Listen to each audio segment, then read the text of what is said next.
that is the totality of discourse that then leads to basically no way to escape the ultimate expression of intelligence that is only rational or irrational. And what is that?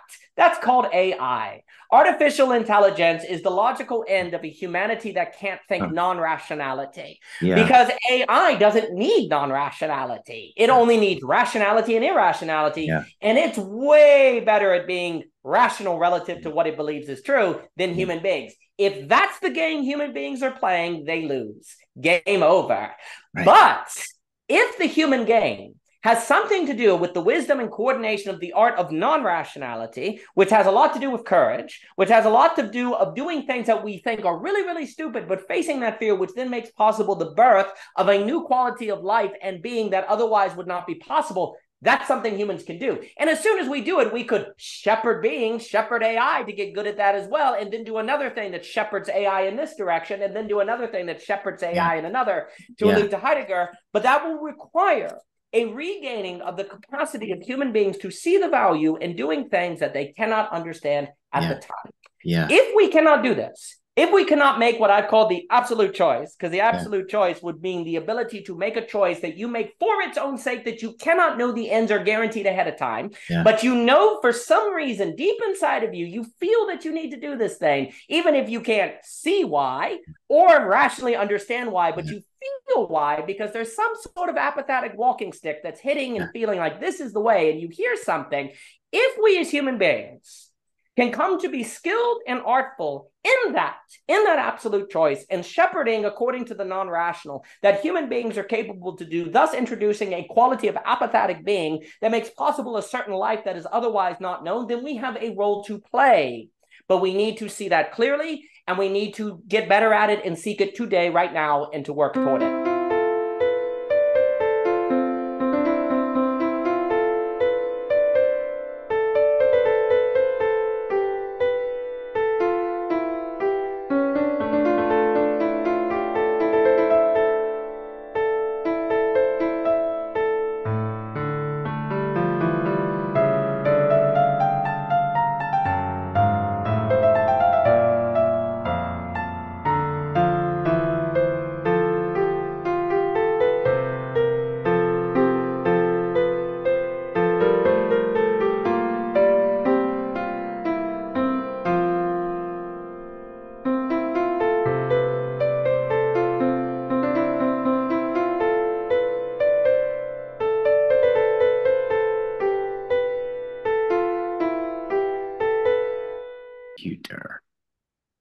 There we go.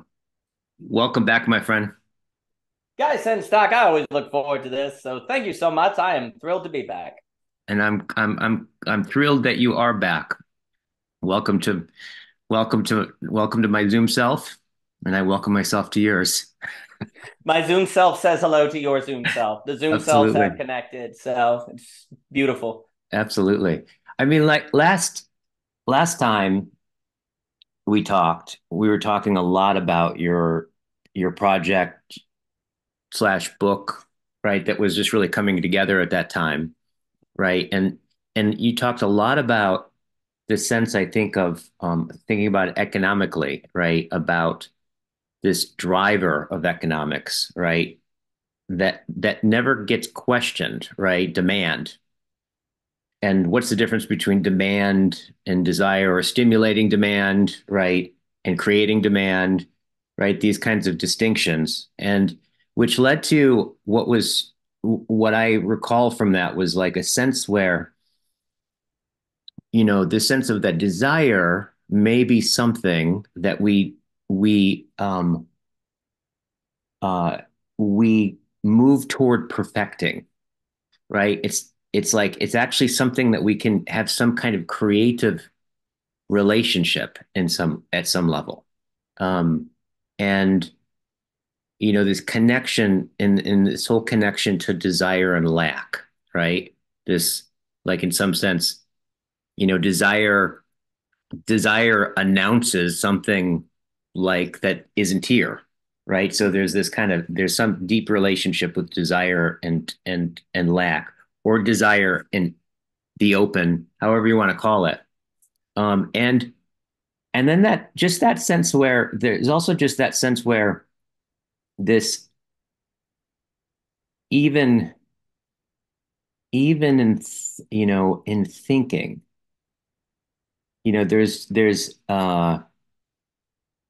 there seems to be some kind of apophatic horizon, right? That is, in some sense, seems to be the.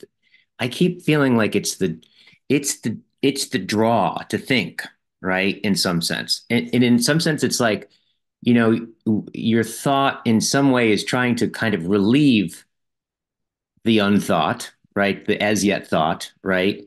Yet it brings you right up to the place where you can realize what you haven't thought of yet, right? Like, in some way. And something about this receding horizon, right? Um, and desire, and this notion of, like, maybe education is about this kind of not necessarily knowing what you want, but actually, in some sense, wanting correctly, or wanting rightly, or wanting in in some way consistent with reality, right? And that being an ever perfecting process. So, that's kind of the summary of what a lot of what I was left with from our last conversation. Well, that is all beautiful, and I always appreciate a chance to speak with you. So a few things come to mind. First off, um, it's very interesting because there's a question to be asked of, does desire primarily actually seek to desire? That desire wants something to desire because that means it has motivation. Yeah. Arguably, what human beings are constantly seeking is the feeling of waking up in the morning and knowing what to do. Like, Yeah. I know what to do, and in fact, I'm eager to do something. And the funny thing is that desire seems to actually be, to use the language of the apathetic, there is something about desire that actually seems to be an apathetic drive that doesn't know it's an apathetic drive. And so desire then confuses its function with getting objects when really it is seeking a mode of a relation to an unknown, that the more you know, there's always something left to know. And therefore you automatically know what to do every single day of your life because you have some relation to an apathetic that you can never fully finish. Because Yeah. there's this funny tension. We make a distinction in O.G. Rose between the unknown and the unknowable. And you Mhm. see, for most of the history of philosophy, we've treated a lot of things as unknowable. And Mm. as a result, there's nothing to do. But if I Mhm. tell you that something is unknown, oh, there's a lot to do. And the Yeah. difference between the apathetic and nothing is that nothing is unknowable because there's nothing there to know, where the apathetic is unknown, but that means there is something to know. It just means that you may never ever be able to know all of it. If I Yeah. look at you and say, hey, that mountain range over there is unknowable, then you go, okay, great. And you sit back down. But if I say that mountain range over there is unknown, ooh, really? Yeah. Sounds like an adventure, Yeah. right? And it Yeah. would seem as if what desire settles with being mere desire when it has been given a worldview, when there are no unknowns, only unknowability. And so it then has to live with unknowability. And the way it does is cope. We basically have only learned how to desire as coping with an unknowable reality, or Yeah. coping with lack, or Yeah. coping with incompleteness. We Yeah. have yet to actually intentionally engage in a way of life that makes desire and more like a drive, which I'll talk Yeah. about intrinsic motivation. And Yeah. in my opinion, what desire actually is it seeks to be a kind of apathetic drive. But you see, it has to start off not really knowing that's what it exists to do, because Yeah. how in the world could the apathetic let desire know that it's that? You Yeah. as a subject have to come to the place where you realize that and then Yeah. order desire to actually be a kind of apathetic drive. And so then what desire does as such is desire then desires desire. It becomes its own self-turning wheel in the Mm. Nietzschean sense, because every single day you then know, well, actually, I have the drive to have greater relationship and greater knowability of the unknown, that the more I come to know of the unknown, the more there is to know, because there's always a very funny tension with the human Yeah. being. And it's the problem of action, that Marcis Blondel points out, that's kind of central in his book on action, which is the problem of we seek to know something so that we know it. But the problem is the moment you know something, you cease to care about it. The Yeah. moment I know how that doorknob works, I stop thinking about it. It's Yeah. only when it breaks, as Heidegger talks about, that then you Right. you notice it, right? So the Yeah. funny problem is the problem of desire is actually very similar to the problem of thinking. And the Yeah. problem of thinking is that we use thinking to know something, but once we know about it, we stop caring about it. So the very mechanism by which we establish a Yeah. relationship is the very same that then makes us not care about the relationship. Yeah. Likewise, desire, which is the very thing that makes us go after something, then once we get that something, makes us stop caring about it. So there's some sort of misallocation or misordering of Yeah. desire and thinking that seem to be two sides of the same coin in a Yeah. way, because what do we think about? What we tend to desire. What do we Yeah. desire? Something we think about. Yeah. It's love. It's the mystery of love, right? Love is both Yeah. an emotion and thinking. So the problem of thinking and the problem of desire seem very tied together, and both of them seem to be addressed when you plug them into some kind of apophatic drive, a kind of drive of an unknown that then creates a journey. It gives everything a certain quality of experience and a certain effusion. But here's the thing about the unknown. The unknown's pretty terrifying. The unknown is unknown. And Yeah. if it's something that can reach you, Yeah. what if it's a Lovecraft creature? We always have to remember we don't want to turn the word unknown or mystery into a simile for beatific vision, because then it's actually not unknown. It's Yeah. actually not a mystery. We know what it is. We're just calling it a mystery, but actually we know it's a beatific vision. Yeah. For the unknown and the mystery and the apophatic to truly be apophatic, we cannot assume the qualities of it. Oh, and it may actually put demands on us. Like, the burning Yeah. bush telling Moses, you're going to go have to speak to Pharaoh. Oh, Yeah. gosh, I don't want to speak to Pharaoh. See, this is the key. One of the reasons why we actually avoid the apophatic is because the apophatic actually is unknown. It Yeah. may put demands on it. What if it's something like a Lovecraft creature before it's Dante? Dante has Yeah. to go through the Inferno and Purgatorio before he gets to the freaking Paradiso, right? Yeah. Yeah. So one of the reasons why we have not trained thinking and desire in terms of drives for the apophatic is because the unknown is scary. And we basically kind of said in modernity, if you will, well, we rather not take that risk. And so we'll just make it unknowable and just focus on the things we know. And hey, we got really efficient in terms of economics and science and dealing with the known. But at a certain point, you exhaust that. And once Yeah. you exhaust that and you can no longer plausibly deny, and then I'll give it back to you, and then you can no longer plausibly deny that what the human needs is found in the known. If you have cut yourself off from the apophatic, you have no resource to turn to then, right? So what are Yeah. you stuck in? You're stuck in the nihilism, the meaning Yeah. crisis, the meta crisis, Yeah. et cetera, so forth. So what has happened is we now find ourselves, I've kind of referred to it, I'll talk about the end of true history, Mhm. which true history is an allusion to Wittgenstein, where he said the truth is everything that is the case. And in a Hegelian sense, I'll talk about the absolute. And the absolute is everything that is the case plus us, relating to everything that's the case that then relates to us back and back and back and back. And Yeah. what we're at is the end of true history, which I actually think we can talk about Nick Land here, because that's basically what he's saying. It's the end of the possibility of human intelligence. We're at a point where the end of true history, we have to make a choice as human beings, how we're going to relate to one another and to the apophatic.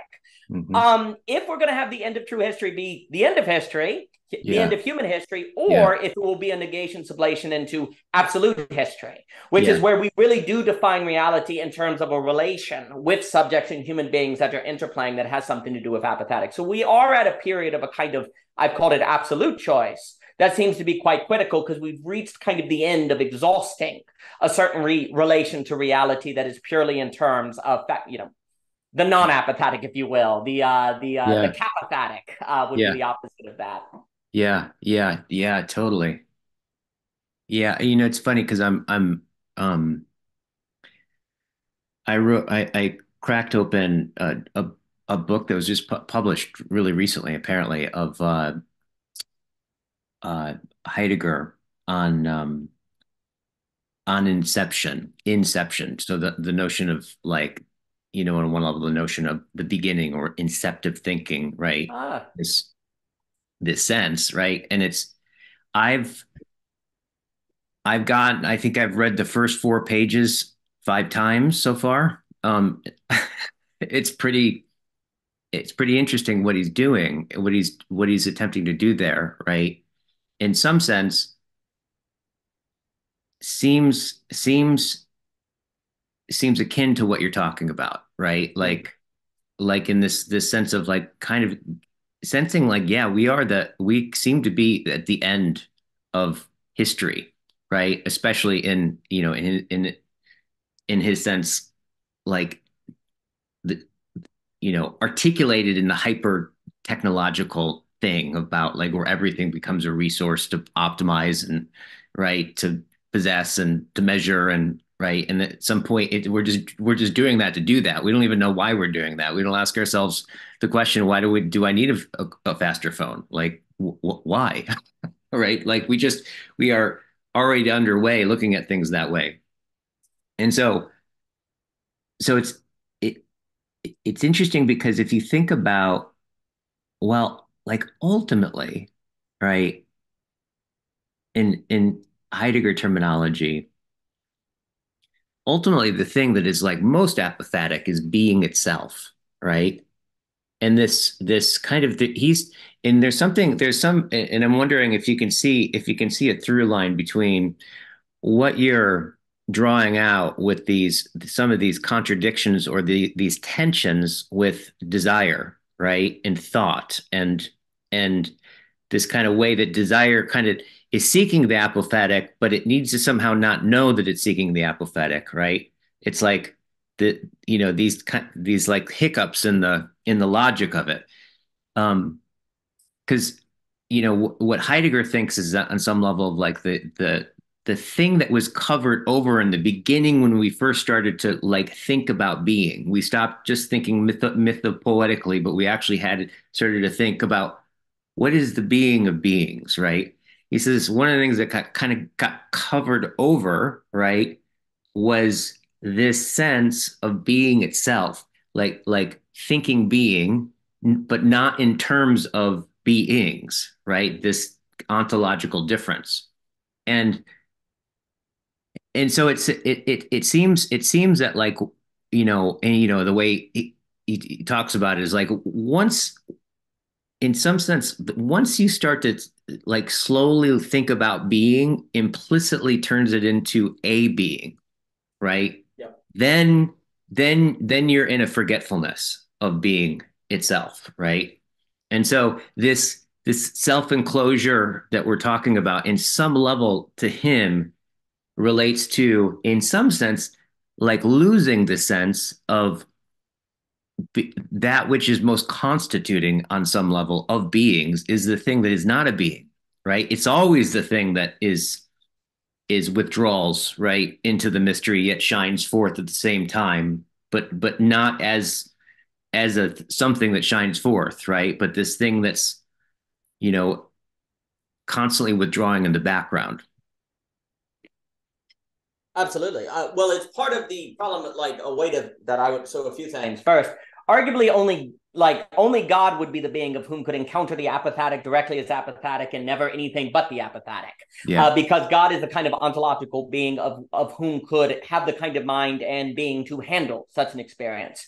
A human is a being that could only come upon the apathetic from a cathartic place, from a place of having a being that thus isn't the completeness of that apathetic.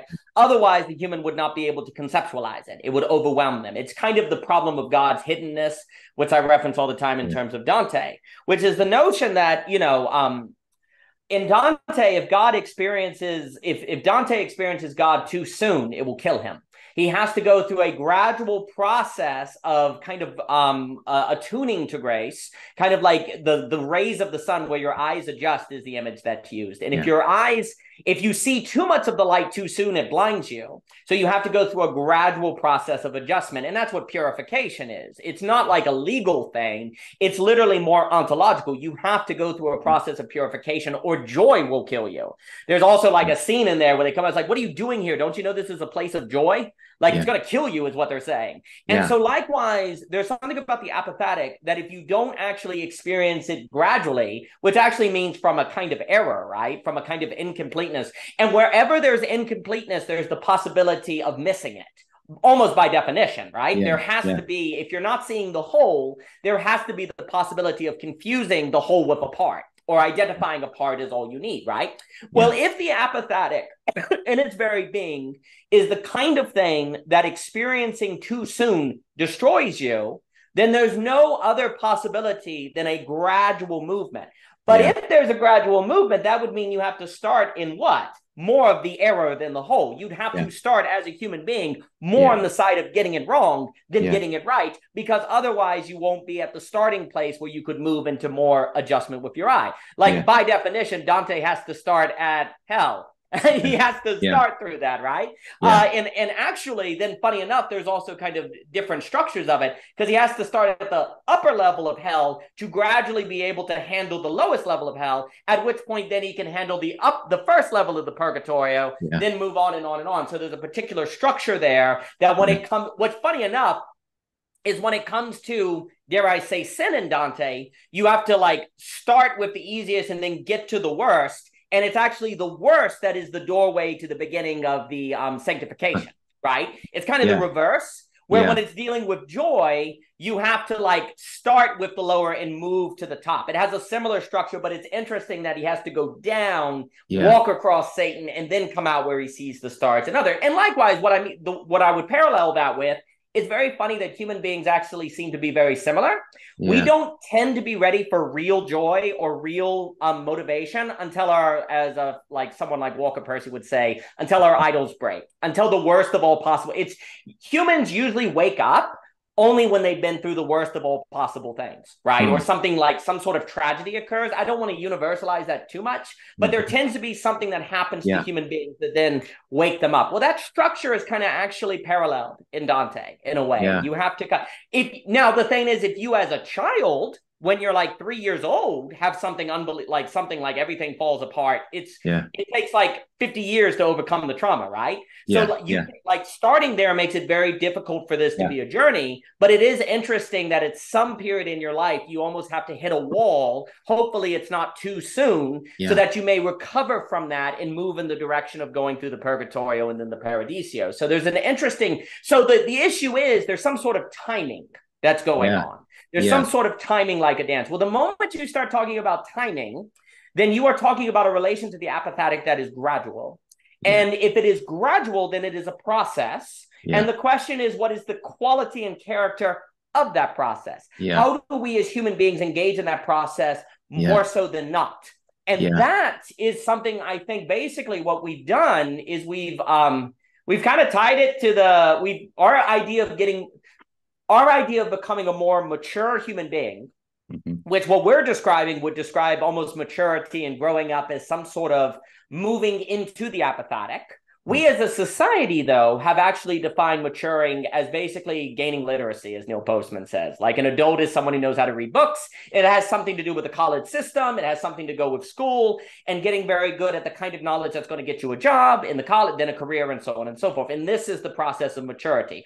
Our definition of maturity is gaining the knowledge so that you can participate in the system.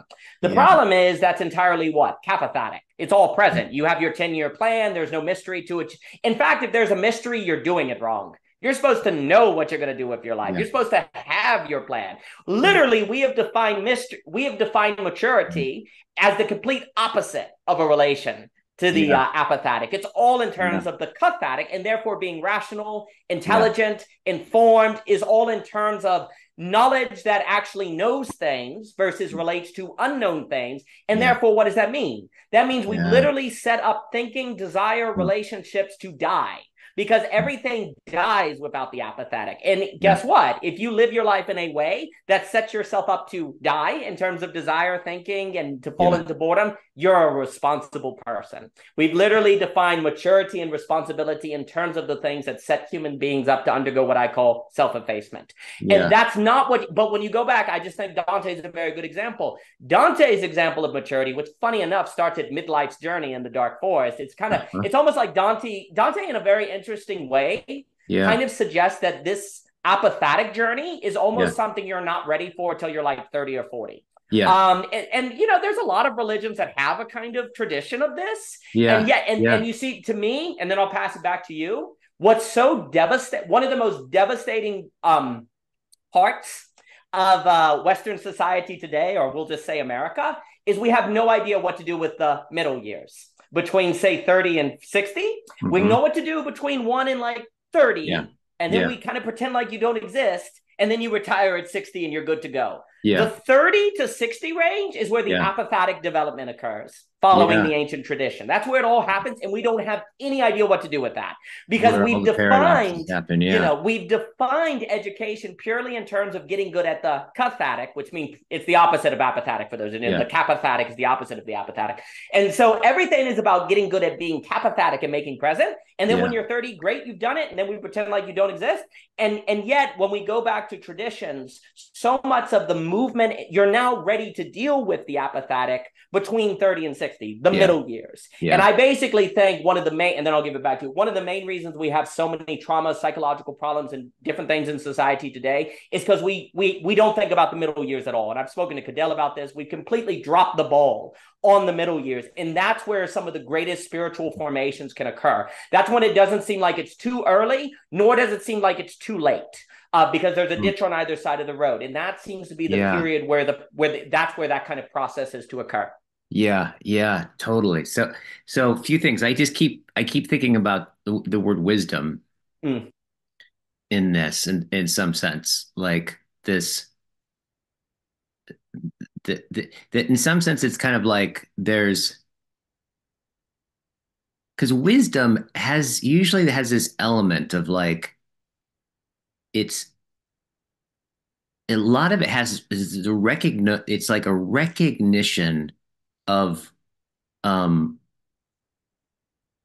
like what it's like the right thing to be terrified of, right? Like the all the places that it's just futile to put in your energy in, right? It's like it has this kind of interesting relationship with um what not to do, what not to pay attention to, right? And it's not like it doesn't I don't get the sense with wisdom it just gives you an answer on what to do. It has you somehow it brings into salience this kind of knowing unknowing place. This like so for example, and I guess this kind of leads to the question the question I had actually in this is like so in from an educational perspective, right? If we were to do this in a way that's like if we were to fall, right, descend down, right, in a way that was had the ascent up, right, already in mind, right? What is the most wise way to walk, right? What is the most wise that just keeps this in mind, right? In some way. But like I was thinking about, in Star Wars, it's been a while since I saw Star Wars, but I just remember there was that part where um, Luke had just found Yoda, and Yoda brought him into the cave or something with the ship being sunk in the thing, and like he's trying to teach him that he's got the force, right? And it's like, Luke, use the force, and like you get it to move a little bit, and it'd be like, and then Luke would let go, Luke, right? And then he'd start trying, and then it'd crash, right? Do this over and over and over. And at a certain point, Yoda you just see this look of like, oh, this pain, this awareness, right? And he's the wise one in this, right? This awareness that like, oh, the whole cosmos is on at stake with this thing, and what he's got to be able to do, I actually can't tell him to do it. He's got to come to it on his own. And this kind of so this this kind of realization, right, of lack in some way, right? That in some sense in that relation, right, creates a clearing for Luke to find its way there without Yoda being able to control any of it. But that very lack of control, in some sense, substantiates that relationship, right? But this kind of, I'll never forget that look on Yoda's face of just like, oh, like I, there's no way there's nothing I could say to you, right? Right. That won't have you try to like will instead of let go, right? You have to come to it yourself. And so that pain was this kind of, he was still turning towards him, right? He wasn't turning away from him, but he was actually turning towards him with this awareness of a certain kind of inability that he had on his part to do that, right? I think that's very well put. So a few things come to mind. Like part of wisdom is the realization, like I like to associate it with dancing. If you're in a dance and you're reaching over and forcing your partner to spin or pull the arm, you're like Yeah. you're missing the move, it all Yeah. dies. Yeah. So wisdom is an awareness of I need to position myself so that they respond to me in the lack of touch, the cathartic, if Yeah. you will, that then lets them do something on their own that then I meet and we go and we go and we go. And it's Yeah. interesting because in dance, it's a kind of, dare I say, apathetic coordination. And I Yeah. think wisdom also has a lot to do. I was speaking with the wonderful Clayton on this, and he was talking about how wisdom has something to do with a coordination of the one and the many and the many and the one. And what he meant by that is when you get on a bicycle, there's actually many things you have to do one thing. To ride the bicycle, you have to do many things. And you have to know how to coordinate all those many things into the one thing that then makes it seem like there's only one thing you're doing. But actually, there are many things you're doing, right? So likewise, the other kind of metaphor I associate with wisdom is a symphony orchestra. There are many instruments that make possible one song that then seems like there's only one thing going on, but actually there's a coordination of many things to such a harmony that it creates the effect of a singularity. But that singularity is actually a testament to a multiplicity that is coming into harmony. Yeah. And I'll make a difference between kind of like singularity and harmony. Yeah. And basically, to go back to that discourse rhetoric structure, Yeah. according to discourse, we're only able to think in terms of singularity. In order to save rhetoric and all the benefits that come of that, which basically is the question of if we're going to be human or not, is being able to think in terms of harmony, which is more of a coordination of the many into the one, which is a matter of wisdom. And ultimately, since the human being is only optimal in relation with an apathetic, there is some sort of apathetic coordination of the many and the one. And the many have to be coordinated into a kind of oneness that has something to do with a dance with the apathetic. Yeah. Okay, that's kind of weird. Yeah, it's weird, but you see it in a dance. I mean, you see it in a friendship, like, when you're having a conversation, no one is directly forcing a coordination of the topic. It just kind of unfolds. There's something apathetic going on. But then the funny thing about a conversation, there are many things you can talk about, but then once you talk about the one thing you're going to talk about, it's as if you could have talked about nothing else. Like the moment the many is coordinated into the one, it's as if it always had to be that one. But you see, wisdom is aware that it didn't have to be that one, that there was a contingency that required a certain coordination and artfulness of the many into that one, that if it was not there, the one wouldn't have emerged. That once it emerged, it seems like it had to have emerged. But the wise person knows that's not the case, that there is always a freedom that has to be honored and coordinated without violating it. Well, that's really freaking tricky. But a relationship figures out how to do that. A relationship figures, and you were speaking with, I believe, Corey about that, which was freaking magnificent, by the way, on William Ong. Oh, gosh, I love that guy. And so on this idea that a friendship... You mean Corey Anton? Yes, that's correct. Mr. Anton, Dr. Anton. So, that point y'all brought up on an idea in a relationship, you have to figure out this balance between over-forcing yourself, pulling back, implicit, explicit. There's a certain dance that goes on. A friendship is that's exactly right. Yeah. And that is a wonderful example of an apophatic coordination of the one and the many. So there are many things you have to know how to coordinate to make one friendship possible that has some sort of magical ability of operating in an unknown space without having an anxiety to make everything known, even though you might be nervous because they're looking at me with a certain look on their face, right? Like you were talking about that. Like the key, as we were speaking a bit of last time, the key threat to our ability to relate to the apophatic is anxiety. In the kind of psychoanalytical sense, the nervousness, because the anxiety, because when do you suck on a bike? The moment you start asking, how am I doing this? And you die. Likewise, when does a dance fail? The moment you go, what do I do next? What do I do? It fails. So here's what's really weird. Wisdom entails a coordination of the many to the one that then also knows it can't think about how it's doing this thing that it's doing as it does it, because it will then fall into anxiety. Once Peter's walking on the water, wisdom knows you can't look down and you're done. So there's like a multi-step thing that occurs in wisdom that is what desire requires then to be coordinated as an apathetic drive and to thus be optimal. Wisdom entails a learning. This is where it's more propositional. You learn the many things, then you coordinate them into the one. And wisdom also knows there's a process that is required to move from the many into the one.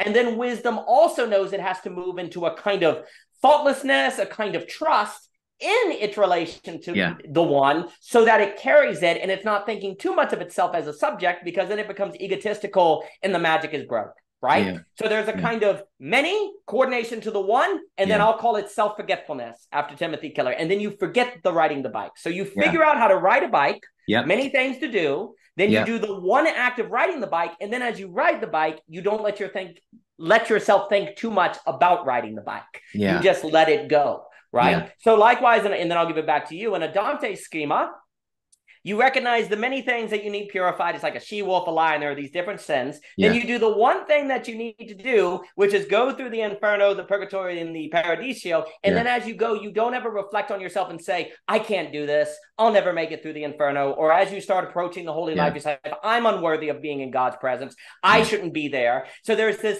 because the moment, even if you're thinking on yourself, it seems humble. Oh, I'm not worthy of being in God's presence. Well, actually, you're being egotistical because you're thinking about yourself, not just getting lost in the beatific vision, right? Yeah. So you have a Yeah. many to the one and then a self-forgetfulness. And Yeah. there's something about wisdom that is that.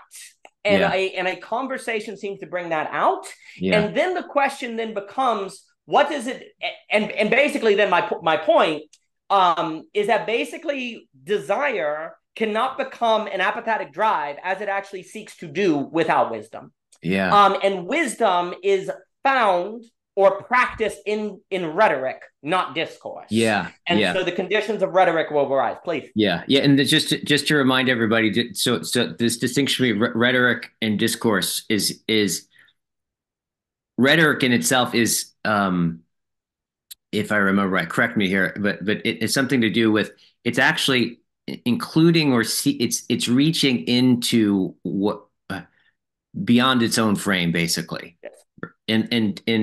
And it's seeking intelligibility via moving in the direction of what is non-intelligent at current place, right? Whereas dialectic is always moving in what's already makes sense. So, or how would you put that again?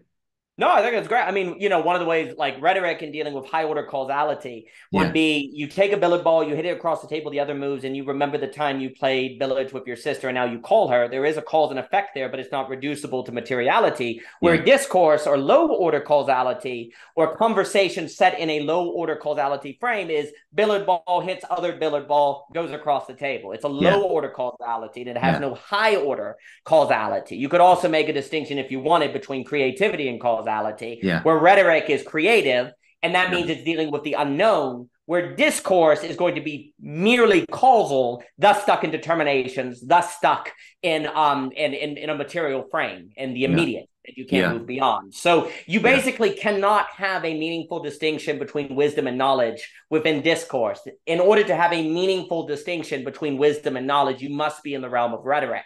That's why it's so dire that we don't have a distinction between rhetoric and discourse. But please. Yeah. But one of the, I mean, there's so many different things like I could pick up on in there, but this I guess the question I have is before, you know, um,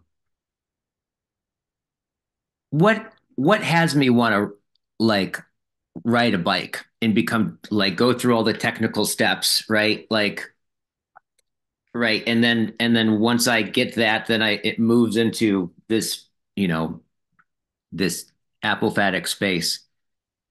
Like what is the like is the apophatic already inherently in the desire to begin the process of what do you think about that? Oh, that's such a huge question. Oh, that's such a good question.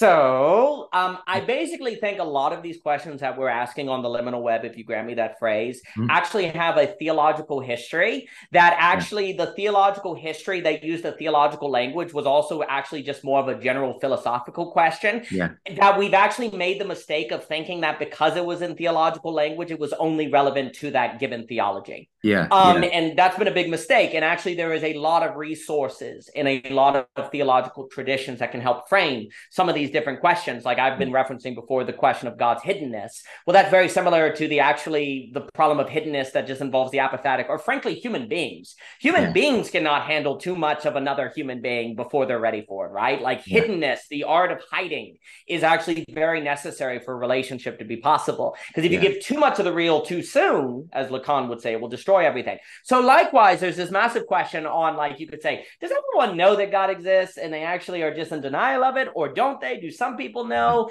Do some people have a sense of a capital M mystery, or other people don't? There's this massive question. Now, you can get into different anthropological kind of accounts of this. What I would say is that a lot of the religions practically dealt with the question by basically focusing on, like, a lot of the mystical, or getting into those things between the middle years. And you see, there's an argument to be made that a lot of the meaning crisis is just what happens when you as a society don't have any middle year training. So you have all these people that are getting to 30, and that tends to be about it. You know, they get up into these kind of older ages, and something is off for a lot of people. Okay, well, why? So you have an empirical question here where you can say, well, something's off for a lot of people. Does that mean that human beings have some sort of ontological depth to them that senses mystery, et cetera, so forth? Well, there would be good reason to think that that's possible, given what you see, given all of the problems of family relationships, all of these different sociological tensions, the great stagnation. There are very real phenomenon that are occurring in the world that suggest that something is off. So what is off? Well, it probably has a lot to do with desire, because I think St. Augustine is correct that basically human action is impossible without desire. Like if you do something, even if it's pick up a coffee cup, you desire to pick up the coffee cup. Like this is why a lot of the theological tradition, and I should mention this, are obsessed with Eros, because Dante is guided by Eros. Like Beatrice has when he first sees Beatrice in the poem, there's this notion that it is Eros by which God calls people to him, right? And you see, we associate Eros way too much with just mere sexuality, but Eros is also longing, which of course manifests in sex and food and different things like that. And so basically what St. Augustine is trying to suggest is that all action has a hint of Eros in it. It has. If you're sitting with your legs crossed and you uncross them, you must feel something and desire to uncross them. Now, we don't tend to think of human beings as perpetually acting according to desire because we just do it without thinking about it. We only tend to realize we are operating according to desire when it's for something we don't have and we have time to talk about it. Like I can talk about the car I don't have. Why? Because I don't have it yet. But actually, every single second, constantly, we are acting according to desires that we don't even notice because we just get it so quickly. I desire to pick up the pen, I pick up the pen, so I don't even think about it as an act of desire because it happens so fast, right? So it doesn't matter. If you have some sort of collective general problems that are occurring, probably has something to do with Eros, probably has something to do with desire. The giant claim, the massive claim of many theological traditions is that Eros only finds itself rightly ordered in relation to something apathetic. Period. End of story. That's the claim. Now, is that claim true or false? Well, we don't seem to have a good alternative account for it. And we tend to have a lot of people that seem to be quite unhappy. And so there seems to be, so this is all to say the following. Given what is occurring, there would be reason to think there is something about the human being, which is anthropologically or ontologically or spiritually, there are different ways to word it, that is off when it does not rightly order its Eros in some way. Now, the question is the following. Now you could ask, why is that? I don't know. Maybe it's because you're created by God. Maybe it's because there's something in the evolution. But you see, you could argue that the whole claim of basically, now this is a broad claim, but a lot of the Nick Land kind of transhumanist stuff is there's something wrong with the very being of human beings. Well, we can genetically alter human beings or have technology in a manner to overcome this apathetic problem, if you will. Okay, well, that's the Nick Land route. If y'all want to go that way, we'll see what goes. But I like to think there might be, I call it a new address, a different road, if you will. But that different road requires taking on this problem. And so the question is the following. Okay, historically speaking, there's a lot of like theology and stuff like that that seems to say that the only way to rightly order eros is in relation to an apathetic. Yeah. Do we have any other candidates? Does anyone Yeah. have any other suggestions Yeah. other than the Nick Land route? Anyone? Anyone? I don't see it because here's the reason Yeah. why. By definition, all other options would have to be what? Capathetic, something present, ergo a what? Object, a Yeah. thing that you can get, a phenomenon that you can access. Yeah. Well, I'm pretty sure in our neoliberal globalized network world that all of Yeah. those things are available, and it doesn't seem to be working, at Yeah. least not necessarily leading to nihilism, but certainly leading to various pathologies, right? Yeah. Various like tribalisms or different things. So it does not seem to be the case that there is any capathetic option that Yeah. is optimal.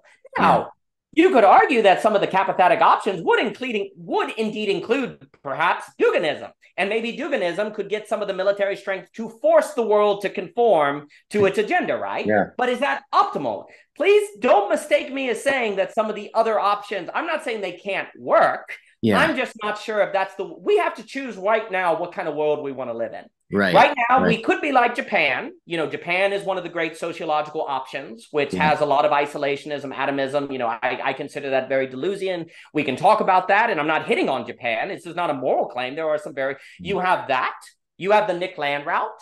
You have the Silicon Valley route. You have the Dugan route. You have the Amish route. You have isolationist routes. These are all capathetic, if you will. These are all more capathetic. Yeah. I do not consider those optimal. Yeah. I would like to consider something different. Well, there's only one game in town, as far as I can tell. Now, again, if anyone has responses, please, who is listening to this.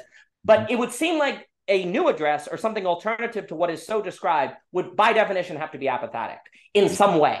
Yeah. And I don't think also the key is I don't think this is out of nowhere because I think there's a long tradition of it. It's a new idea, but it's not out of nowhere. And I think a lot of the best directions in human history have a historical backing, but they're new.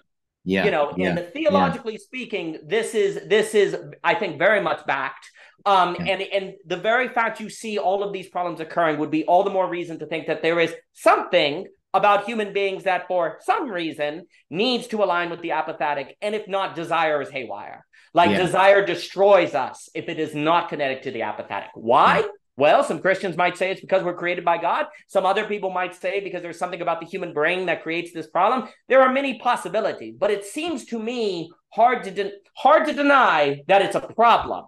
Yeah. And if it's a problem, then the question is, how do we address it? And it seems that in order to be a new address, it would have to deal with something of the apathetic. Yeah. Yeah. Yeah. And there's something about this, what we were talking about last time too, about this, in some way, I think what we're talking about is that, okay, if there's nothing about reality as such, right? That is in some sense given, right? If there is, we can attune to it, right?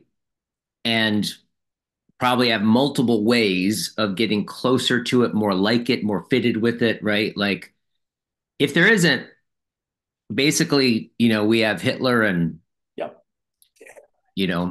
Maoism, and it's all about power and whatever that is, right? So I'm hearing that in this of like there's something in the object oriented knowing measurability, right? Remove all friction, make everything immediately available, like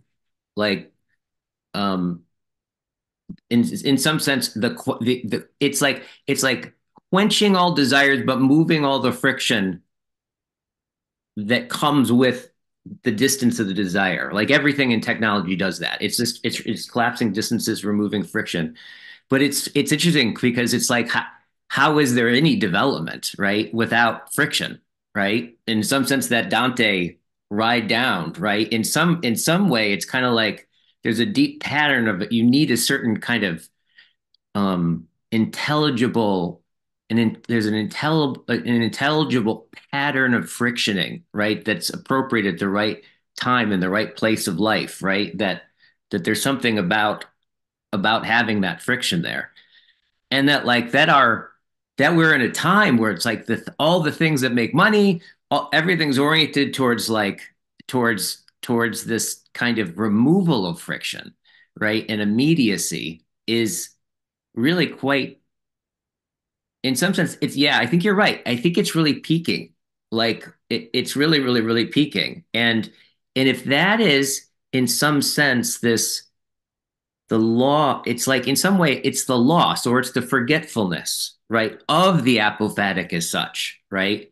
In fact, it's in some sense it's a war against the apophatic, like a covering over against it. And so this, so and I think it's kind of like in one way. So one of the things I'm thinking about is like one of the moves John Vervaeke makes often, he makes a point of in some sense saying that like it's for him it's important to grok that maybe the reality doesn't have a telos, right? And and in some sense, like that's because if it has a telos, it kind of means that we're not free in some fundamental way. If he's not saying we don't have teloses, right? We all have to. But there's this kind of point where if ultimate reality has a telos, right? That has implications to it that are that you where does freedom kind of come into that, right? So in some sense, right? But he's also, I mean, maybe we can think this through a little bit, but this is, well, yeah. Let me pause there and just tell me what are some of those wiggles going on in you? So magnificent. So a few more things before I forget. One of the reasons why it would seem as if a lot of the wisdom, I'm just going to say mystical education in the Yeah, past was for started at like 40, yeah, is because the likelihood of you hitting the limits of what the capithatic could do for you before 40 was low. But by the time you hit 40 up, I bet you've found out that objects don't fulfill you like you thought they would, right? yeah, So you were yeah, pretty safe yeah, to wait till then, and you almost had to wait to then, just like Yoda, yeah, knowing I gotta let Luke get to the place, right? Likewise, a lot of the seeming great mystics were like, they're not gonna get this till they get to the place. And by the time they're 40, there's a great chance that they've gotten there. It may be the case, though, because of the successes of modern society, that now it's 20, actually, mm, because you can see so much and experience so much so quickly because of YouTube and different things like that. It may be the case. And that may be what a lot of the mental health stuff, I know all that's been going on with the young women on the social media and different things. Like there is something also to be said that perhaps the need for wisdom education or mystical education is now actually moving up because people are actually getting to their dark wood before 40, like Dante. They're actually getting it to by 15 because of the yeah, internet and speed and Paul yeah, Virilio and all these different things. But it's very interesting to be like they were basically like, we can never convince you that you actually need the apophatic by just telling you. You have to go through the process where yeah, you get it, and we yeah, have to let you get there. So, like Yoda, so we're going to yeah, just stand back. So, likewise, like I could stand here and just tell people, hey, there's actually something about the human subject that requires the apophatic, and they go, okay, Dan. And, yeah, they may hear that, and maybe some people would act on that, but yeah, basically, a lot of the tradition is you really don't get it until you experience it. And that yeah, brings to mind some of the Hegelian thought on process and so on and so forth. yeah, The other thing I was going to say as another note of kind of clarification, if it is capithatic, which means it can be experienced, that means AI is going to capture it. And that means it can be captured because it's yeah, computable, yeah, right? yeah, So yeah, another yeah, reason why the apophatic seems necessary for all of this, because it would seem that the apophatic is the only thing that can avoid Deleuzian capture, or that the AI will be better than the human being at. Because here's the other thing. We're going to be very tempted yeah, to confuse the unknown of the apophatic with the unknown of a complex system. These are actually yeah, not the same. Like yeah, I don't understand how I don't understand how the economy, the government, I don't understand how ChatGPT works. Is yeah, that apophatic? No, it's just so complex it's beyond the finite understanding of Daniel L. Garner or something. Yeah. Yeah. What's happening is, you see, if the only unknowns that exist in the world are technological unknowns, Yeah. well, then AI is definitely going to like dominate, because only AI will have the computing power to do that. And so human intelligence is off the table as relevant. But if there's an apathetic unknown that only the human in their Ivanillic enfleshment or embodiment can access, that means there's always a role for the human being. So we have to make a distinction between what is unknown because it is technologically ultra complex, like Google Folds or something like that, which then AI, which right now the problem is following mere discourse, that's the only unknown there is, which is a technological unknown, which means AI wins, versus in rhetoric, you learn about an apathetic unknown that the human being is able to access because humans can create in a certain emotional embodied way. Now, AI may get to the place where it can somehow help with that, but actually we're not going to even be able to think those possibilities unless we have a distinction between discourse and rhetoric. So again, just to clarify, another reason why the apathetic seems necessary is because it is only that of which is apathetic which could avoid capture or ultimately being dominated by the AI in a manner that is self-effacing as opposed to co-laboring with human beings. Now, on what you were saying with the telos, I think this is very important. So like if we say, for example, that the point of reality is God, and that God is the telos of the universe, or different things. So there's the question of telos as a category and telos as a particular act. So if you say God as category, and under God, there's actually millions of different tasks or ways of relating God, then there's a way which human beings don't have freedom, but there's also another way where that restriction actually makes possible defining what constitutes freedom. So I think there's a difference between telos as category and telos as very particular. And so a lot of times the telos, like the final, a lot of the telos that you'll see in theology are things like beauty or God or freedom or stuff like that. Well, beauty is a kind of category, actually. It's not a single, it's not like the meaning of the universe is not looking at the Mona Lisa.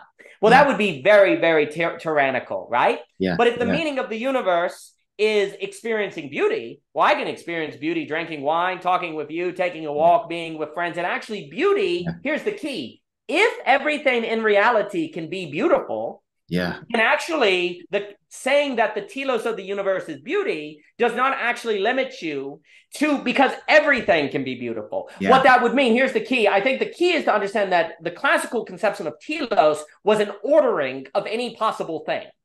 So like if everything's telos is beauty, that means everything is best when ordered in a manner according to, say, rhetoric in relation with the apathetic versus discourse. So one of the things that there is, in some respects, a difference between purpose and telos sometimes, because like the purpose of a toaster is to make bread. But the telos of a toaster could be to contribute to the beauty of a kitchen that creates love. That creates a different atmosphere, you see. So there are distinctions. Now, I think if by telos we mean purpose in that very utilitarian sense, then it is very problematic. But actually, if by telos we mean a category of participation and an ordering of which all things can possibly be ordered relative to, then it is actually the very grounds of freedom. And this is why I cannot be free in nothing. The only way to be free is with a thing, with a determination, as Hegel would say, right? Like, so for example, if I'm just floating in a void and I don't have a ground, I can't walk. So let's say a ground appears. Well, now I can walk, but now I can't fly. Every time you gain a freedom, you lose something. You have to gain a restriction so that the freedom is not nothingness, because the freest thing in reality is what? Nothingness. Well, that's not very free, right? Actually, the problem of nihilism corresponds with the rise of choice, because the more freedom you have, the more every choice can feel arbitrary, right? So you have to have some restriction, because without restriction, you don't have definition. And if you don't have definition, you can't have a freedom that's intelligible to you, right?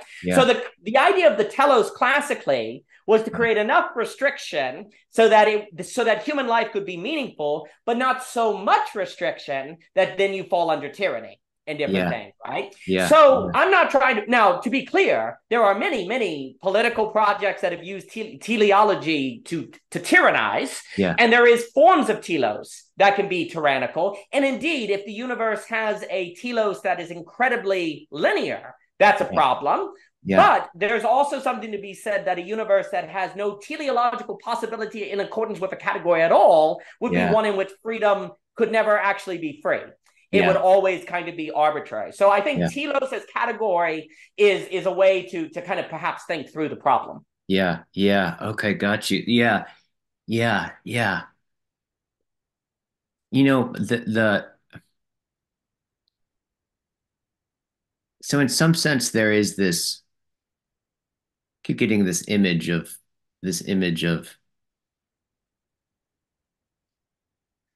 how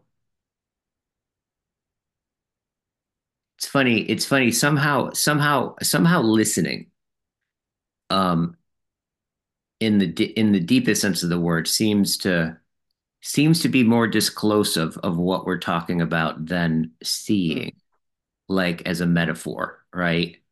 And I'm trying to figure out why. Like like it seems like there's something about like that there's some non-apparent harmony, right? Like the and and it's so there's something gathering, like say I notice things are in harmony, right? But what is this harmony as such? Well, right there, you're right up against something that whatever it is, it's not going to be any of the things harmonized, right? So it's not going to be something that you can grab. Yet it's intelligible. You can you can listen to it in some sense. You can but we're seeing always has this thing of like where it's like the space, first of all, the space of visual space, could be completely filled. Auditory space can't ever be filled, right? There's a some kind of infinite depth, right, in which you could there's something about this space of the auditory is much deeper or something like that.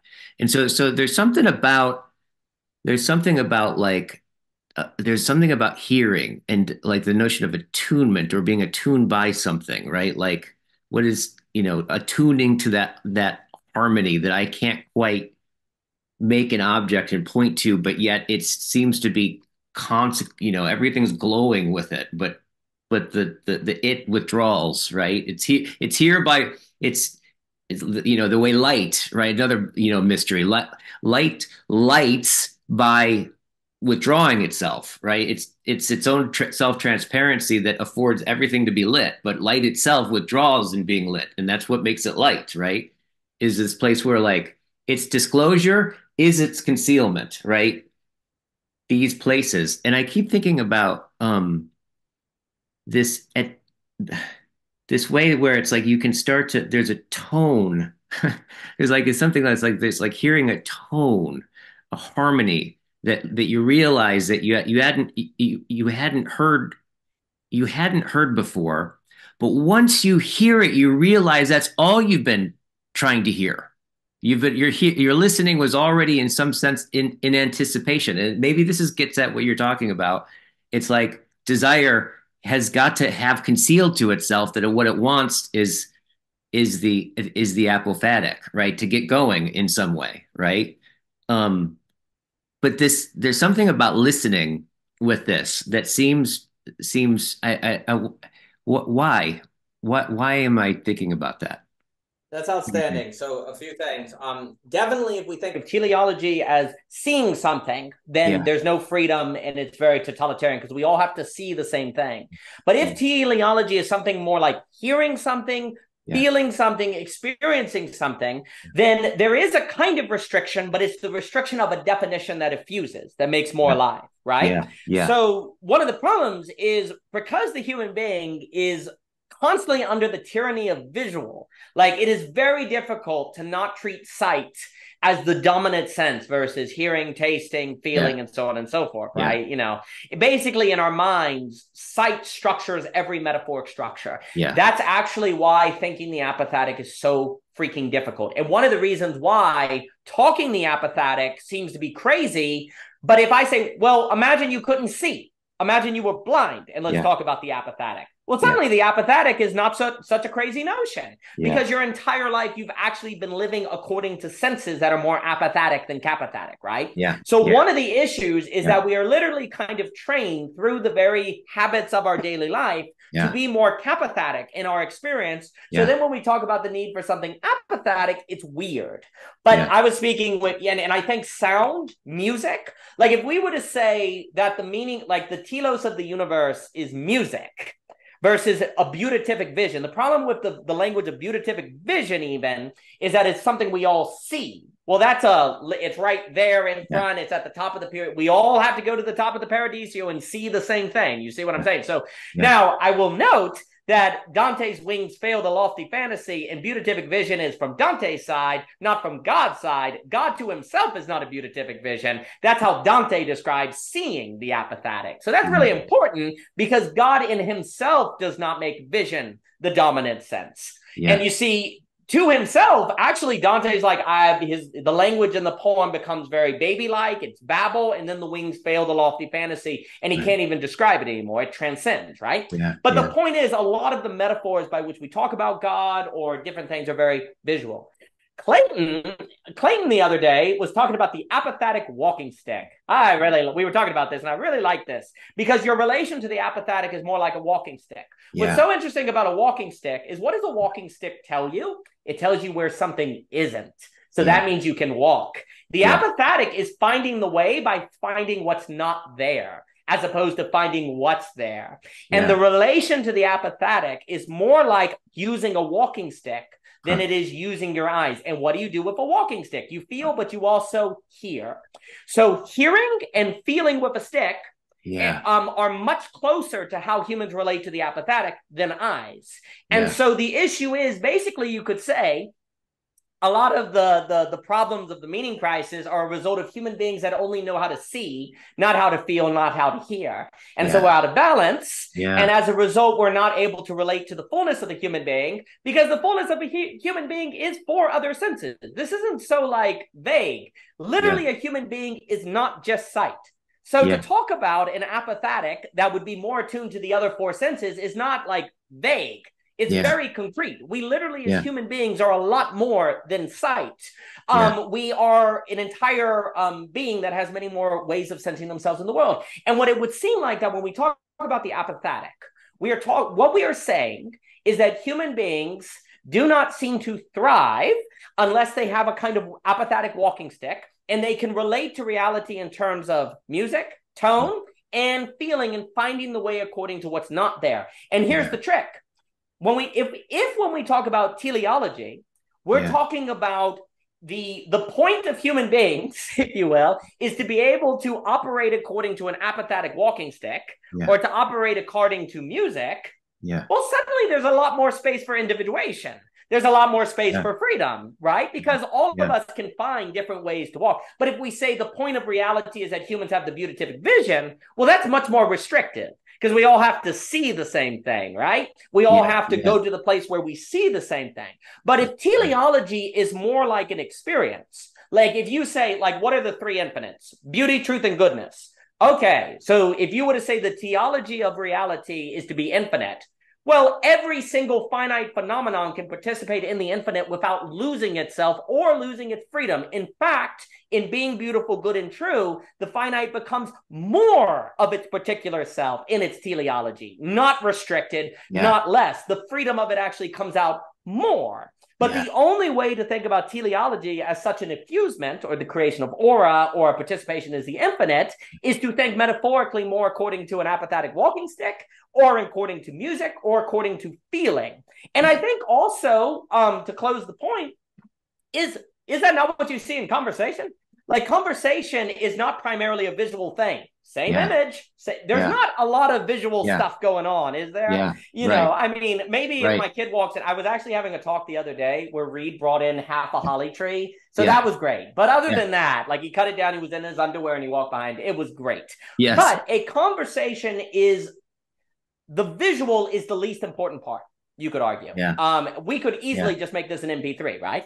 So the trick with when there's this, and look, whether it be circling, Dialogos, Lacan is emphasizing negative speech as the birth of psychoanalysis. There's something about speech that is central to this question of, are human beings going to be replaced by AI or Yeah. not?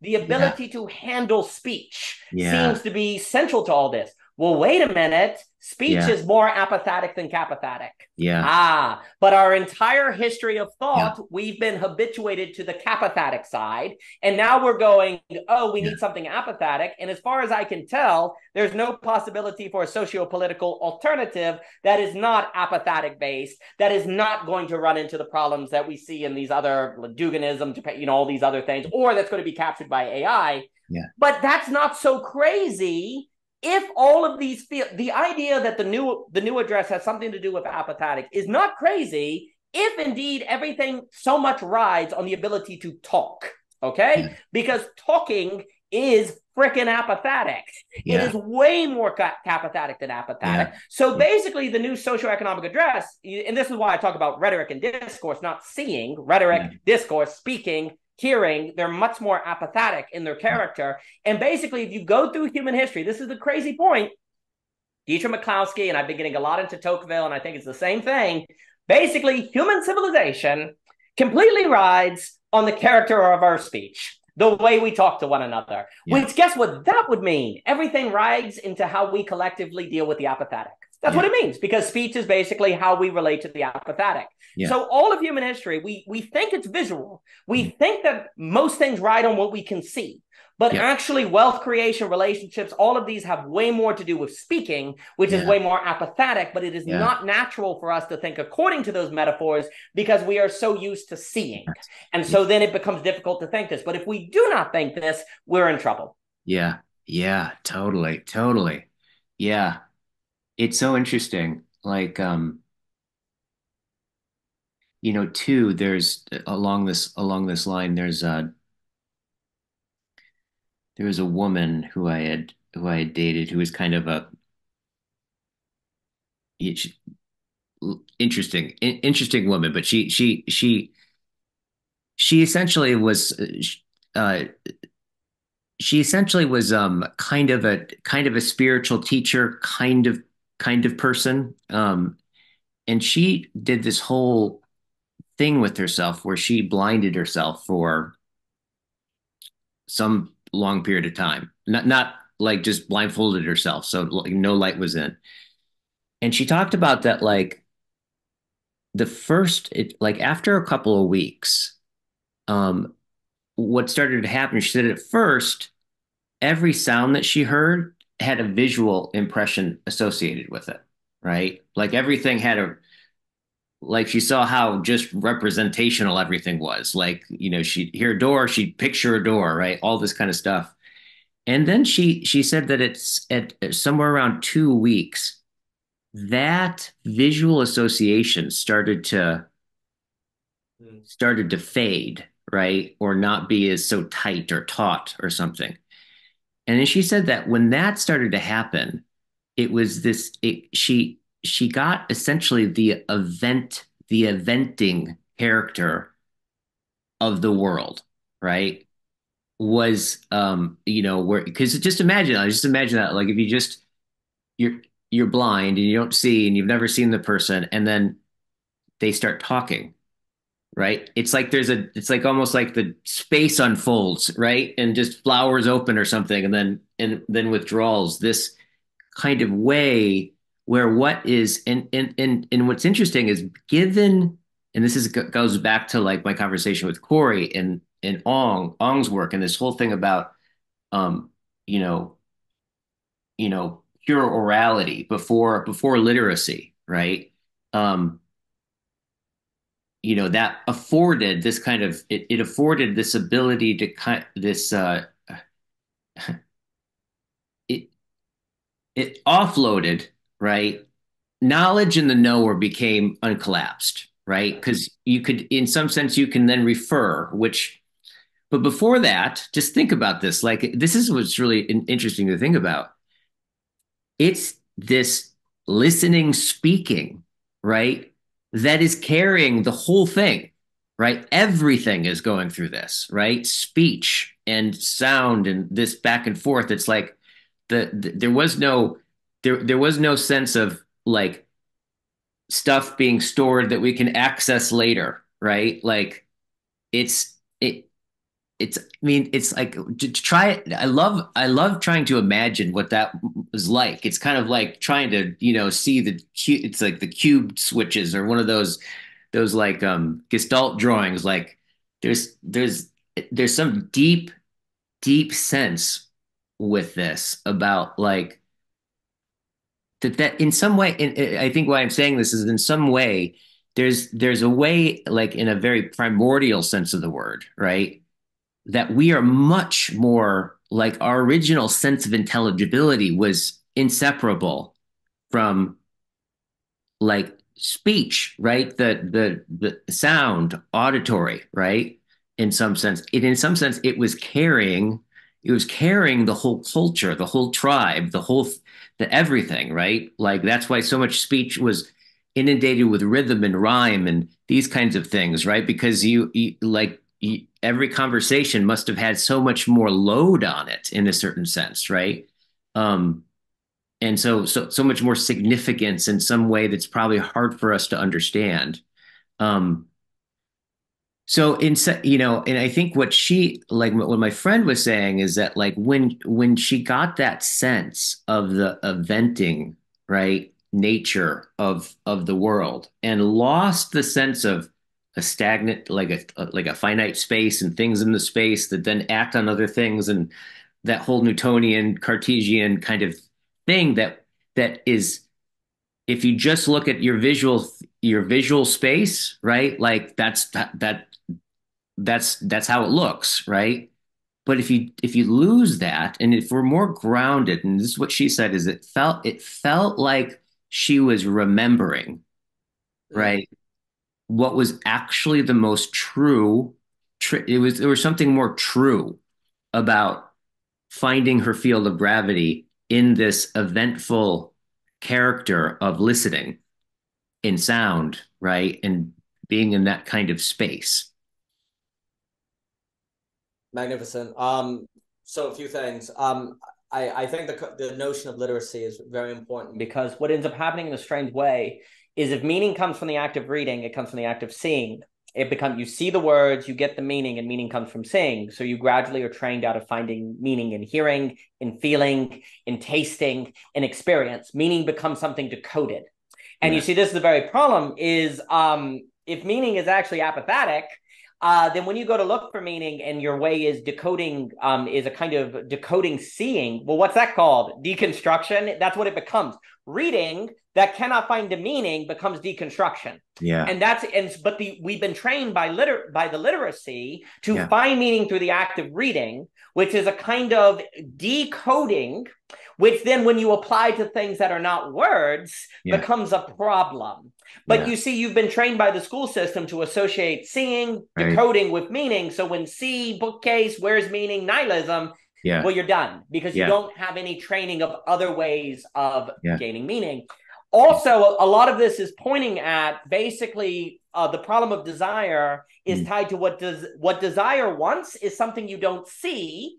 But if the only things we know how to seek is what we look at, then we direct desire towards something that will not fulfill it because we're looking for objects. I Yeah. see the new car. I see the object. That's Yeah. what I desire. Desire is a drive that is a non-visual drive, if Yeah. you will. And Yeah. you see, that's the issue is desire itself is so much trained to think that what it's after is something it sees because if I'm hungry, here's the thing, Yeah. most drives are like, I want food. I see food, I eat food. Yeah. Actually, here's the key. Your drive for food is not for the sight of food. It's Yeah. for the digestion of food. Yeah. You could theoretically close your eyes and eat and be perfectly fine, but you get so used to fulfilling all of your drives by seeing them first that you Yeah. actually confuse the act of seeing food and getting food with the act of eating food.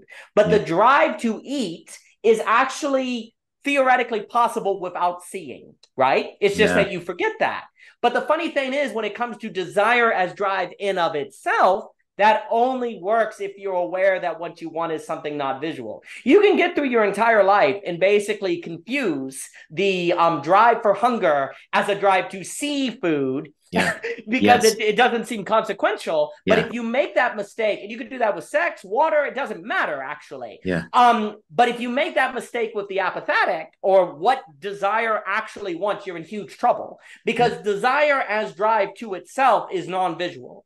It is Right. it has a visual element, but it is not reducible to the Yeah. visual element. Yeah. But because it is so easy to make that mistake with all the other drives, you're not suspecting that that's a mistake you can even make. And so when you make that mistake, it's easy to miss it because you're so used to seeing what you desire. And that actually be the key to fulfilling the drives. So like if your entire life, you see the food that you eat, you then come to say sight is how I fulfill drive. Yeah. Sight Yeah. is how I deal with drive. And so then Yeah. when it comes to desire as drive for intrinsic motivation or Yeah. apathetic drive, it Yeah. doesn't even occur to you that it is something that is achieved through the non-visual, because basically the visual has been how you've achieved everything else. So you're Yeah. caught off guard. So that's Yeah. a part of the problem, is literally the apathetic drive requires something that is non-visual. Well, you Yeah. have no training in this, Yeah. and none of your school system is telling you this, and your Yeah. parents aren't telling you this. Just Yeah. some crazy guys on the liminal web are telling you this. But, Yeah. literally, but if you go back to the tradition, like this is why God as a principle was so powerful, because you knew you couldn't see God.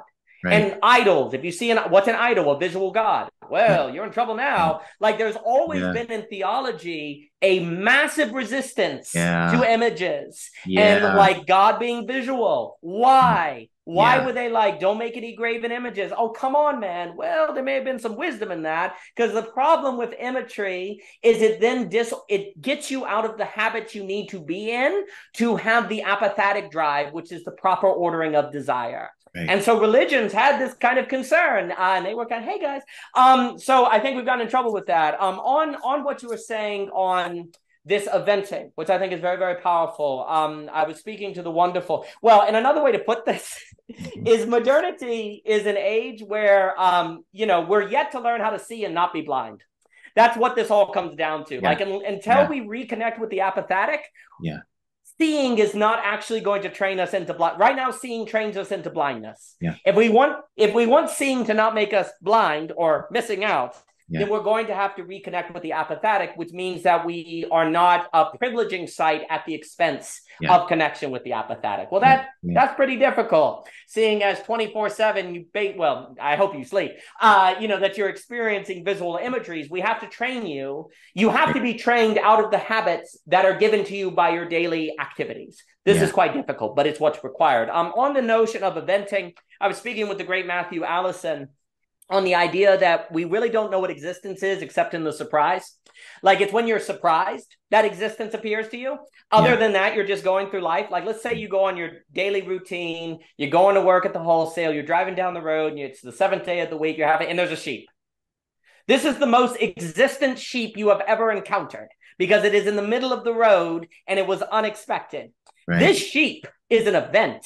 This sheep stands out. You've seen hundreds of sheep, but this sheep is there. Yeah. And there's something about the surprise, which I'm associating with the eventing, because it's like you forget, what you forget is the capacity of things to be a surprise. Yeah. But that's actually kind of to be expected, though, because a surprise is a one-off. And once you get into habits, daily experiences, and routines, they have to lose the surprise character. Yeah. But this is a problem because existence only has its fullest quality as a surprise. Yeah. So this is the trick. And this is ultimately, I think you could almost basically argue when we talk about, if you talk about the teleology of the universe being beauty, truth, and goodness, what you are saying is that the point of the universe is to somehow be surprising in fullest existence, no matter how many times you experience it. Yeah. Can you make every phenomenon have the quality of surprise no matter how many times you experience it? Yeah. Now, again, if this is the teleology of reality, I don't think that's a restriction on freedom, because it's a surprise. Yeah. That's the trick. A surprise is always different and new. And so the constant law is the newness, which then is not a restriction on freedom, because the way that the newness manifests, the given is the newness, but the way it manifests is always new. So you're not restricted by it. So if the point of reality is surprise in some way, to have being be an event, the eventing to come back in its fullness. Yeah. Well, there's something about relating to the apathetic that trains you to be able to so experience reality. And this is then the funny thing. You have to go through the consistency in the same way that you have to go through the apathetic in order for there to be surprise. Yeah. Like consistency is what makes possible surprise. Yeah. Likewise, the seeing of the capathetic is what shields you from the apathetic to the point where you can gradually experience it to thus fulfill it into that kind of encounter it, right? Yeah. So likewise, reality, when you start, has to be presented as your mind has to make reality as given and consistent. So as you get older, when it becomes surprising because you've gone through the wisdom training to so do that, it's meaningful to you. Yeah. And it's beautiful to you and it's desirable to you. Then desire can identify that character of surprise, which is evidence of relation with the apathetic. Because when you experience something surprising, it means what? Reality is irreducible to your preset notions of it. Oh, well, then there's an unknown that is breaking through like that, right? But you have to go through the process to be in the place when the eventing occurs, when the surprise occurs, you can experience it. And so then there has to be the risk of thinking in a manner that cuts you off from the apathetic, because if not, you couldn't go through the process of attuning yourself to a consistency that could be broke through as surprising. And then maybe if we start talking about some sort of New Jerusalem structure, so that you move into a place where then everything can be surprising and it still has the character of surprise because you went through the period of consistency that would make it meaningful as such. And so there has to be that process, which then means in order to have rhetoric, you have to have the risk of discourse, and going through discourse is how you realize the value of rhetoric and thus have the incentive to participate in rhetoric. And then when the wealth and beauty of rhetoric comes forth, you're able to identify it. And so I was saying with Allison, and then I'll give it back to you, is often we talk about natural law. Really, we ought to think about natural grace, because the reason why the universe has a consistency is not for the sake of the consistency, but so that you recognize the surprise when it occurs. The universe is consistent for your sake, so that when something that breaks that consistency occurs, you can recognize it as a word that has been used in theology is a miracle. There couldn't be miracles if there was no consistency. There couldn't be any eventing if there was no consistency. There couldn't be any surprise if there was no consistency. But that very grounds of that possibility is the thing that risks us missing the manifestation of the miracle when it occurs, unless we know better. Unless we are relating to the apathetic and trained ourselves as subjects to not forget. But there is something about the human subject that naturally forgets. And basically, it's not, going back to the wisdom traditions, it's not until you're about 40 or 30 or whatever that you've come to see that about the human being, that the plausible deniability that this is what the human does runs out, and you're forced to confront the fact that the human subject is a subject that tends to forget what matters. And once you get to that place, you also go, oh my gosh, I don't know how not to forget what matters. Oh my goodness, there must, and then you're like, what do I do? What do I do? And then you have the mystical tradition come along. It's like, well, that's because there's a whole tradition of learning that you don't know about, but that's okay because we didn't know about it either until your age, but here we are. And so that's where a lot of this, if I were to speak very generally, a lot of the liminal web is basically trying to fill the need for a middle years education. Like a lot of this kind of space is for the people who have kind of, you know, that have gone through they're Dante. They're in the midlife forest. They're looking around. They can't get back home. There's a she-wolf here. There's a wolf. They don't know where to go. And there's a sense that something's off. And basically a lot of this apathetic talk of the liminal web is the Virgil or the Beatrice. It's like, yes, that's correct. But we have to go this way. Okay, we have to go. And so there's a middle years period here that I think the liminal web fulfills, that then is about attunement to the possibility of surprise and the fullness of existence, et cetera, et cetera. Right. Keep thinking about, isn't the notion of a pilgrimage, right? Like seems like this interesting, and I don't know, did like in Christianity, would they go on? Well, I know that they would go like in Greece. There's the whole what do they call it? What was that ritual everyone went through at Thebes or something like that? There was a whole hike, right? That they, like a 5 mile thing that they would go through, and then they would like take some kind of psychedelic and go into the underground, and this went on for over 2,000 years apparently. And no one ever said what, we don't have any record about what happened because it was super secret, right? But like, Plato went and Virgil talked of it, right? Like it's this whole pilgrimage. And I would not be surprised, right, if that happened at midlife. And there's something about this uh what is a pilgrimage? It's something about like a renewing your relationship with God, but you do it. It's like yeah, you don't just transcend, right? It's some in between place, right? Where you're moving towards something that you can't understand, right? But you're deeply embodied in a path and you're like struggling, you're going somewhere, right? And you know to go there, but you don't know what there is to be disclosed there, right? Because that would presuppose that, like, if you knew it, it would mean you didn't need to, right? So this sense of a pilgrimage, something like that, right? That seems to be sitting in the right, seems like the right kinds of tensions are being held there somehow. 100%. And basically, in the West, we replaced the pilgrimage with the career ladder. It's not the same thing. Yeah. We thought it was the same. The career ladder is the pilgrimage of discourse. That's not a pilgrimage at all. And basically, what's happened in the West is we have no idea how to age. Like, a lot of people understand that we've thrown away the elderly. We don't treat the elderly very well. Well, actually, we don't do the middle years either. Basically, your life ends at 30 in the West. And if you haven't become president of the United States by the time you're 30, you're a failure.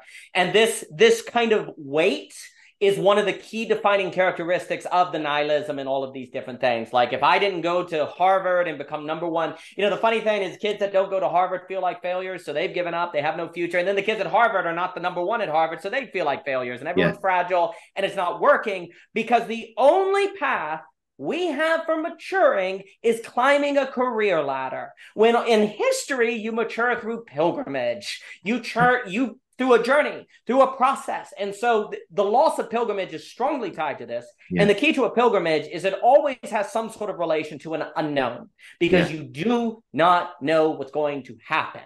And you can't know what's going to happen because if you know what's going to happen, then it's not a pilgrimage because the key characteristic of a pilgrimage is you have to develop courage. And if you know what's going to happen, you don't need courage. And so a few things. First off, religiously, one of the things that, let's just on Christianity, I was speaking with Jacob Kashir and Ken Lowry and Mahoon on this on the pilgrimage, and wonderful people wrestling with Christianity. One of the things that destroyed Christianity is the idea that we forget when you go back to Paul, basically the church was a giant pilgrimage. There was no like church building that people gather at every Sunday. They're more like undercover agents, secret agents in the Roman Empire gathering. They're on a journey. Paul's constantly traveling. Church and pilgrimage were two sides of the same coin.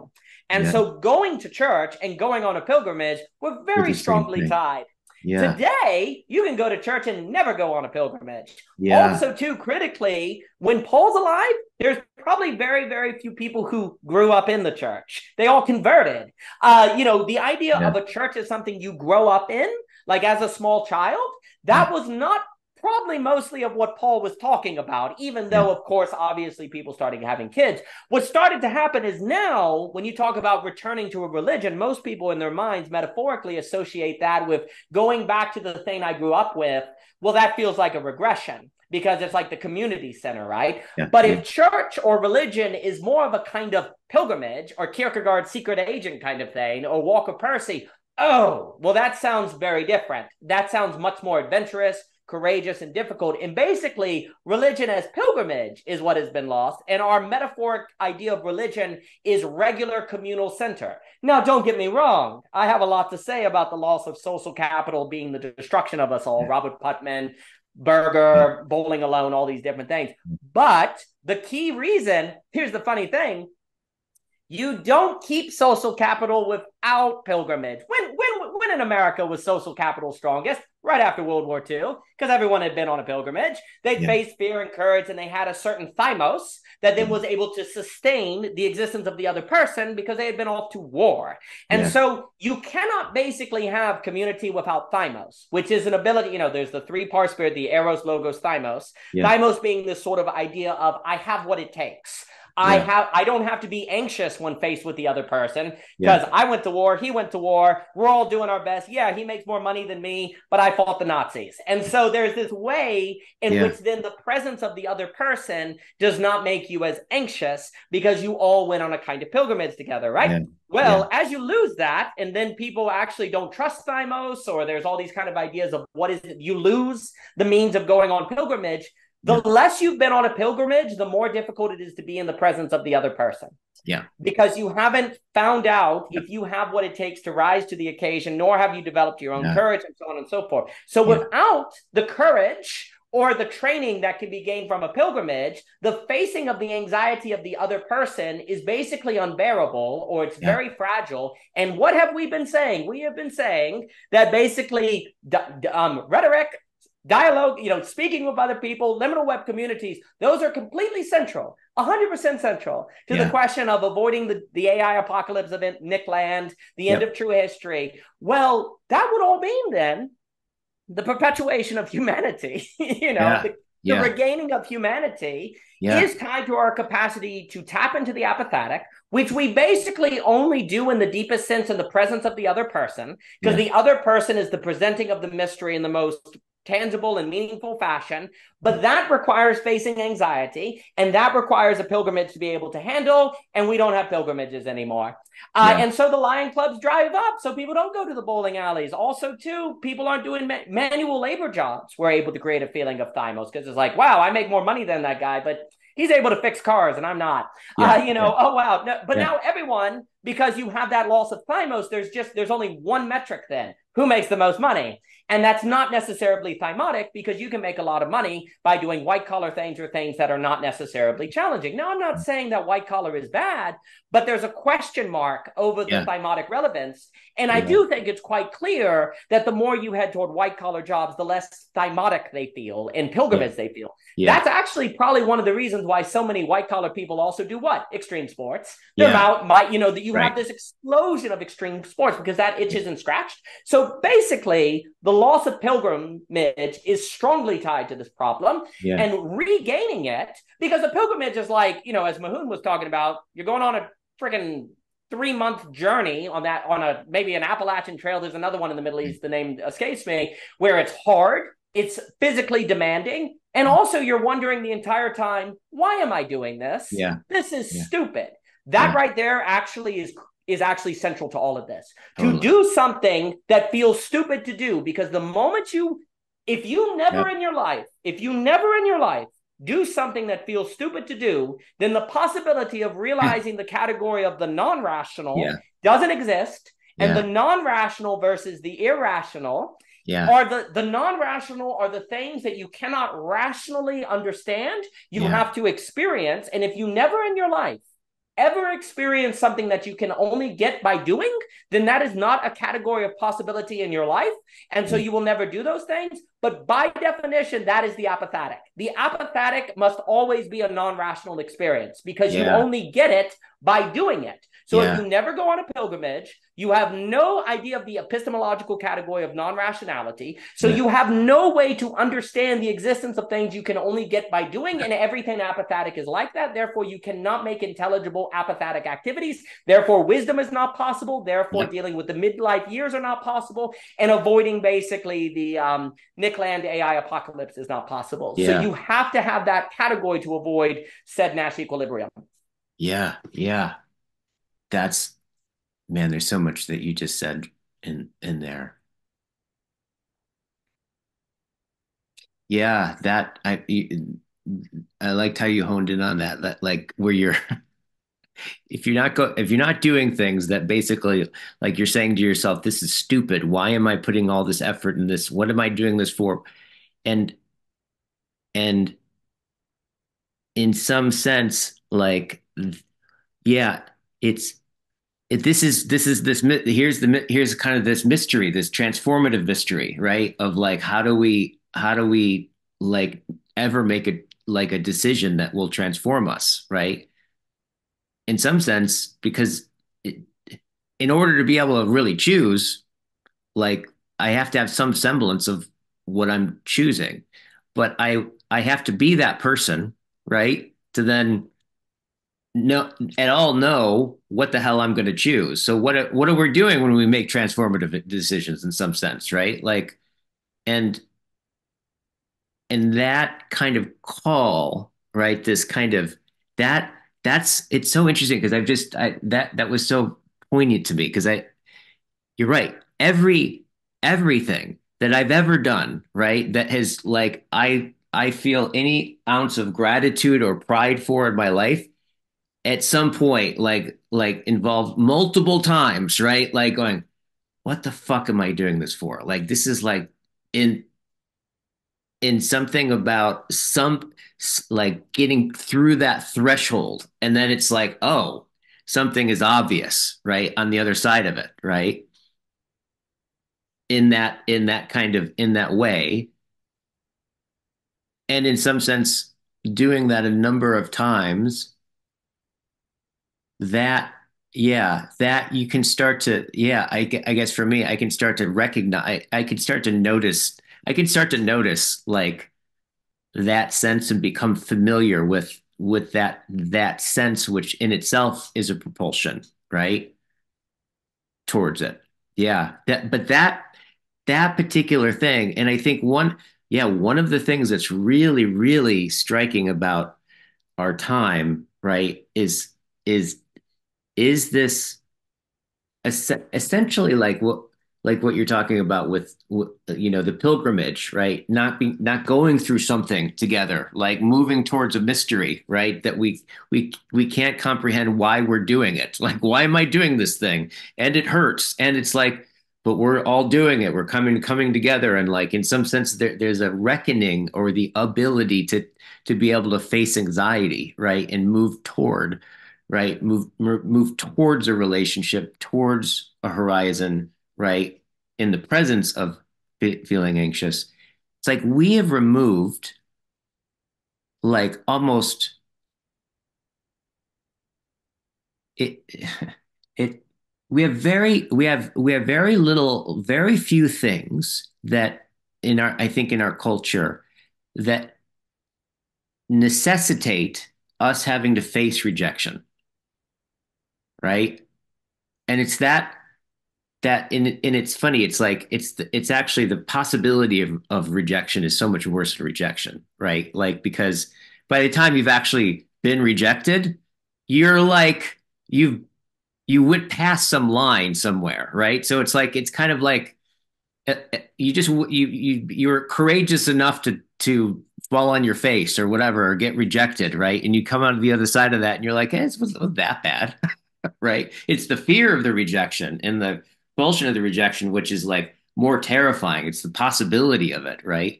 Not the actuality of it. Because if you step into that possibility, you face the actuality, you become someone more, right, than you were when you were busy being afraid of it, right? You're now, you can tolerate it in some sense. But like that, yeah, that sense of yeah, I'm appreciating this. I probably have another 5 minutes, and then I have to wrap this up, unfortunately. But this has been a really amazing conversation. But I want to pass it off to you before Well, I we. always enjoy it. I can speak to you for hours, and I Yeah, completely understand. I probably should as well. So there's a few things. Basically, so on that last point you just made, one of the reasons why, like a lot of people who are really good at manipulation, what they do is deny you, like the rejection. yeah, They make you seek it because what they're doing is misordering your apathetic drive. Like they are making you seek something unknown, but it's not toward the actual mystery, it's toward them. So yeah, there's an apathetic drive to get. So this is why we always talk about the difference between fear and wisdom. Wisdom is the knowledge of knowing how to rightly order your apathetic drive. Fear is when you can't rightly order your apathetic drive yeah, because yeah, fear tends to be like like the difference between if there's a lion outside that you see, it is wise to stay inside. But if you look outside and there's no lion and you go, but what if there's a lion outside? Well, you've used imagination, apathetic possibility to then paralyze you. So fear is the misordering of the apathetic drive, where wisdom is the right ordering of the apathetic drive. And honestly, it's a giant claim. You could say that a lot of what is needed in the midlife training is the ability to discern the subtle differences between fear and wisdom, because there's a whole lot of gray and it's very difficult. You could spend an entire life on that art form, on figuring out, and arguably being able to tell those very subtle differences is a big part of maturing. We as human beings can't be human if we never do something of which we don't know how it's going to work out. And basically, all of the social values make you irresponsible, stupid, wasting time if you do the very things, therefore, that make you human. One of the key thing that for me, like when we talk about what did humans lose when they lost religion, religion trained you to do things you didn't understand. And you see that capacity, what some call faith, that's the capacity that's central here. Yes, religion could tell you that the universe was not cold and meaningless. Yes, it could tell you that you would not, when you died, there's an afterlife. But in the midst of all of that mythology was a very critical practice that humans require in order to be human, which is the ability to act without rationality. Now, today, basically, we say that's irrational. But religion taught you there was actually a way to do something that was beyond the categories of rational and irrational, ergo faith and belief. I would call that non-rational. And basically what we learn in game theory is that if all you have is rational action, a Nash equilibrium is inevitable. And you have to do something that's, they would say irrational. I would say non-rational in order to avoid that suboptimal result. Basically you could say, first world nations, because they removed the category of non-rationality and the possibility of acting without understanding. By doing that, first world nations basically spread around the globe the conditions of a Nash equilibrium, that is the totality of discourse, that then leads to basically no way to escape the ultimate expression of intelligence that is only rational or irrational. And what is that? That's called AI. Artificial intelligence is the logical end of a humanity that can't think non-rationality. Because AI doesn't need non-rationality. It only needs rationality and irrationality. And it's way better at being rational relative to what it believes is true than human beings. If that's the game human beings are playing, they lose. Game over. But if the human game has something to do with the wisdom and coordination of the art of non-rationality, which has a lot to do with courage, which has a lot to do of doing things that we think are really, really stupid, but facing that fear, which then makes possible the birth of a new quality of life and being that otherwise would not be possible, that's something humans can do. And as soon as we do it, we could shepherd AI to get good at that as well, and then do another thing that shepherds AI in this direction, and then do another thing that shepherds AI in another, to allude to Heidegger. But that will require a regaining of the capacity of human beings to see the value in doing things that they cannot understand at the time.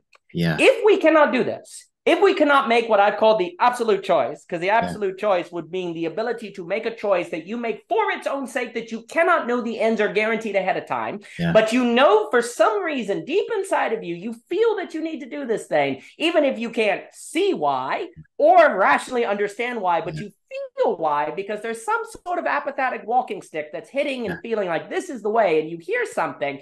If we as human beings can come to be skilled and artful in that absolute choice and shepherding according to the non-rational that human beings are capable to do, thus introducing a quality of apathetic being that makes possible a certain life that is otherwise not known, then we have a role to play. But we need to see that clearly, and we need to get better at it and seek it today, right now, and to work toward it. So I'm glad to speak with you guys, Sengstock. Thank you for your time, sir. Oh, much love, my friend. Best to you, sir. Thank you, Mr. Sengstock.